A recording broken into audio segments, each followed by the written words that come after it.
Hi guys, I'm Jess, and in this post I'm going to be looking at evaluation question 2, which is how effective is the combination of your main product and ancillary text. So the use of my main product and ancillary text is very useful. By using both of these together, it means that some of the features of my newspaper are made instantly recognisable. One of the main features that has been used to make both of these texts instantly recognisable is the masthead. This is one of the main features that I've used on both of my ancillary tasks on the main task. By using this as one of the main features, it means that audiences will easily be able to recognise it when they see it.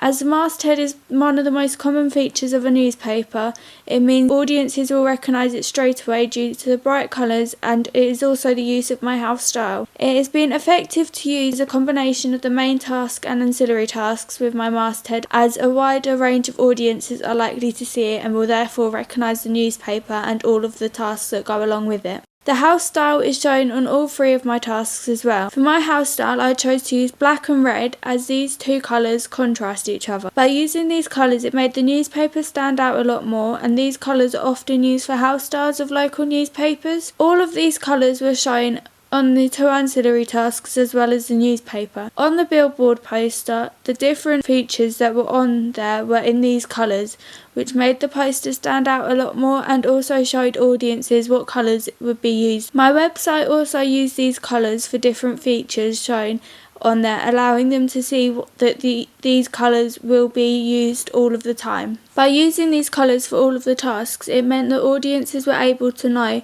what colours they had to look for in the newspaper, and it therefore made them more recognisable. On the billboard poster and the website, I also showed what the price of the newspaper was. This meant that audiences easily knew how much they had to pay for the newspaper, and by showing this key information on the different tasks, it meant people may be attracted to buy the newspaper as they know how cheap it would be. Another feature that was shown on both the billboard poster and the newspaper was the website address. This allowed audiences to see that all of these different items were connected to each other, and it meant that they would easily be able to find out all of the information about the newspaper that they needed to know quickly. This was a good combination to use, as it meant all of the information for one task was shown on the others, so audiences could quickly get from one place to another. And it also allowed more advertisement, as one of the ancillary tasks was shown on the other task. The release date of the newspaper was shown on all three of the tasks. By doing this, it meant that people who were interested in buying the newspaper were easily to find out when it was released, so they would be able to go and buy it. Adding to this, by showing it on both of the ancillary tasks, it meant that more audiences could see that they were both connected. The main headline of the newspaper was featured on all the different tasks. By showing it on all of the tasks, it meant that people were easily able to find out what the main story in the newspaper was going to be about.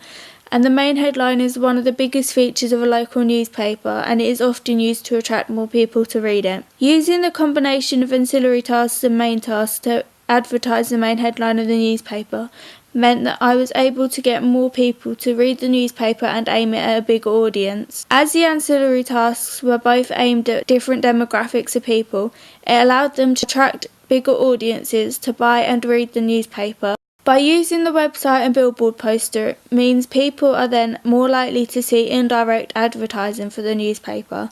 They may see the poster while they are out, then want to buy the newspaper. If the audiences are on social media sites, they may find someone who has shared a story from the website and then go to look on the website.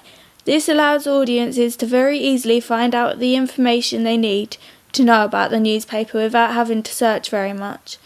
Adding to this, the stories that are on the website are the same as those that are featured in the newspaper, which allows audiences to easily see where all of these different stories have been featured. To make all these more recognisable, the same pictures are used on all of them, making sure that audiences are aware of the story taking place. The main pictures are also one of the main features of a local newspaper, which means audiences are likely to look at them a lot. The combination of these different tasks has allowed me to aim my paper at a bigger audience, as more people are likely to see it. This has allowed me to widen the demographic of people that I want to aim my newspaper at, as having these different features shown in different places means that I can aim at a wider audiences and hopefully get more people to look at the paper.